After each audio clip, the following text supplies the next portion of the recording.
Той, господин Палийски, официално бил възобновен строежа на стадиона, да дадете повече подробности. Да, от днес е възобновен строежа на стадиона Христо Ботев. Идеята на ръководството е в момента строителните работи да бъде приключен сектора, който виждате за гърба ми, да бъде приключен до кота 0 и да бъде на грубия строеж на сектор Б и на сектор В, там където има да се излива бетон, да се излива. Това е планирано до края на годината, така че приключено като строителство.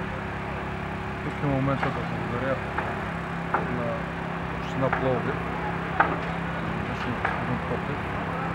Проведахме доста срещи, в които обяснихме тежката ситуация, в която се намира в клуба.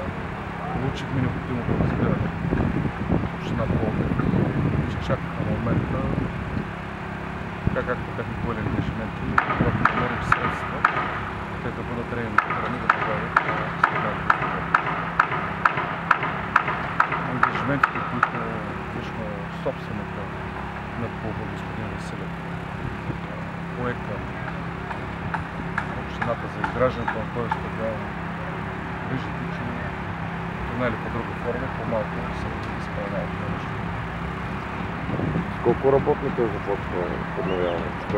В момента работните са напълно достатъчни, има готовност от страна на фирмите изпълнители и ако се наложи да карат още работници. Но на този етап самата подготовка за наливането на вода ще е напълно достатъчна, която трябва да бъде свършена.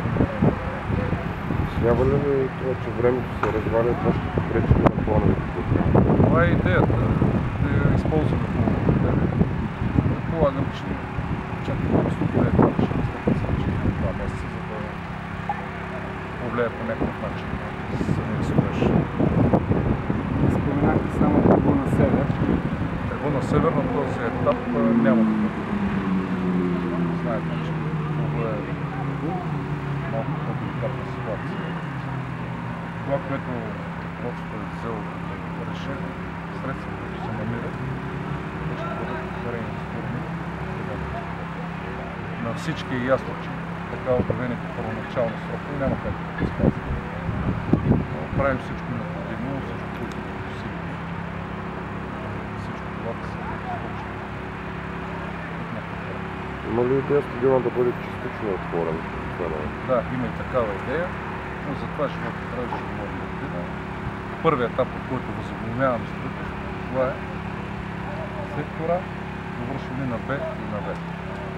Лично вие оптимисти сте? Ние не сме оптимисти, няма да започваме това строителство. Че всеки един от ръководството е оптимист и се надяваме нещата да се развиват в благоприятна светлина. Както всички така и за желанието на плана на фирмата всички. Колкото се може, по-плътно да завършим. Да може да се играем матча на този стадион. Виждате какъв е интересът в момента за билети. Местата ни стигат. Има се проблем на тази степен. И трябва по някакъв начин да търсим варианти за решаване. Въпрос извън строежа, очертава се добра седмица за феновете на Ботев. Продължават закупите, възобновена строежа, предстои дерби, какво очаквате от мачите на футбол? Очакваме една мъжка игра. Естествено се надяваме да мине в резултата на фейерплея. Предполагам, че феновете ще дадат максимум от себе си, да се създаде една неповторима атмосфера в Пловдивското дерби. Това, което сме свикнали да наблюдаваме, макар и в по-намалена бройка зрители. Футболистите се развиват на максимум, за да може този мач да различи. Благодаря.